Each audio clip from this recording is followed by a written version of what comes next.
Alors, notre cas clinique est un homme alcoolique chronique qui a fait une crise d'épilepsie de type grand mal suite à un sevrage alcoolique.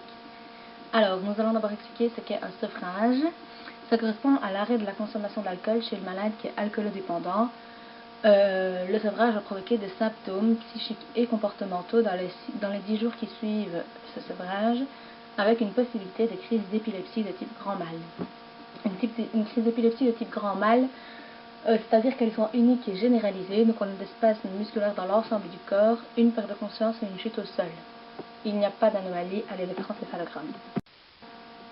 La transmission synaptique dans le système nerveux, on va l'expliquer pour pouvoir comprendre les phénomènes qui se déroulent dans ce cas clinique. Donc en fait, les influx excitateurs dans le système nerveux sont transmis par le glutamate qui va agir sur ces récepteurs NMDA et AMP1. Ces récepteurs vont provoquer l'entrée de calcium puis de sodium dans le neurone postsynaptique. Cette entrée va provoquer une dépolarisation et donc un potentiel postsynaptique excitateur qui va pouvoir ou non provoquer la genèse de potentiel d'action. D'autre part, on a des influx inhibiteurs transmis via le GABA qui va agir sur ces récepteurs. Ces récepteurs vont provoquer une entrée de chlore dans le neurone postsynaptique. Cette entrée de chlore va provoquer une hyperpolarisation et donc un potentiel postsynaptique inhibiteur. En temps normal, donc, nous avons des influx excitateurs modulés par des influx inhibiteurs GABAergiques dans le système nerveux central. Donc, ce qui va déterminer la genèse ou non d'un potentiel d'action est la somme de potentiels postsynaptiques excitateurs et des potentiels postsynaptiques inhibiteurs. L'alcool est un agoniste du GABA. Il va agir sur ces récepteurs et en agissant comme le GABA, donc il va agir en tant qu'inhibiteur dans le système nerveux central. Notre cas clinique, donc on a un homme qui est alcoolique chronique. Il va certainement, enfin c'est une hypothèse, se faire hospitaliser pour une cause qu'on ne connaît pas, car les principales causes de sevrage alcoolique obligatoire sont les hospitalisations. Donc on peut supposer que notre monsieur a dû se faire hospitaliser pour une cause qu'on ne connaît pas. Suite à ce sevrage alcoolique, ça a été brutal, donc d'un coup, il n'y a plus d'alcool pour agir sur le cerveau en tant qu'inhibiteur.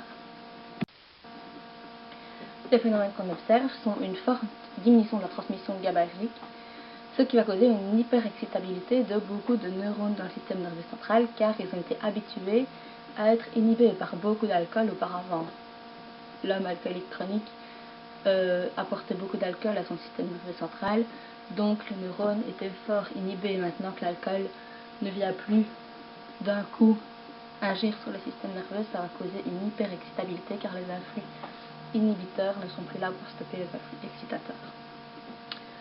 Ça va causer aussi de l'angoisse, de l'agitation, des confusions, des hallucinations qui sont dues au sevrage et au comportement du patient.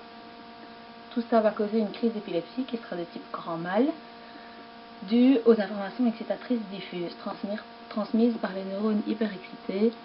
Donc tous nos neurones qui ont des influx excitateurs vont les transmettre de façon involontaire aux différents muscles du corps, ce qui va causer une crise d'épilepsie.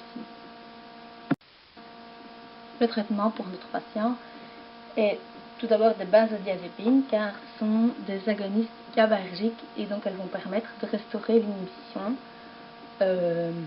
en agissant comme le GABA.